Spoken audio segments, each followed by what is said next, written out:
அரேபியாவில் செயல்படும் உணவு நிறுவனங்களுக்கு பொது சுகாதாரம் மற்றும் பாதுகாப்பு தரநிலைகளை ஒழுங்குபடுத்த வீட்டுவசதி அமைச்சகம் புதிய நகராட்சி தேவைகளை அறிவித்துள்ளது. புதிய அங்கீகரிக்கப்பட்ட தேவைகள் 5 வகை உணவு நிறுவனங்களுக்கு பொருந்தும் வகையில் வெளியிடப்பட்டுள்ளது. உணவு விடுதியிலும் விநியோகத்திற்காகவும் உணவு தயாரித்து வழங்கும் உணவகங்கள், பானங்கள் மற்றும் சிற்றுண்டிகளை வழங்கும் கஃபேக்கள், ஆன்லைன் உணவு ஆர்டர்களை கையாளும் கிளவுட் கிச்சன்கள் மற்றும் ஷாப்பிங் மால்களில் இயங்கும் உணவு கியோஸ்கள் உள்ளிட்டவைக்கு இந்த நிபந்தனைகள் பொருந்தும்.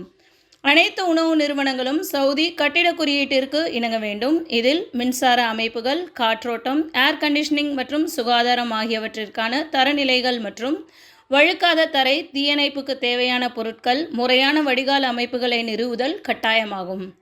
ஊழியர்கள் பொருத்தமான தொழில்முறை உடைகளை அணிய வேண்டும். அடையாள அட்டைகளை எடுத்துச் செல்ல வேண்டும். தனிப்பட்ட சுகாதாரத்தை பராமரிக்க வேண்டும்.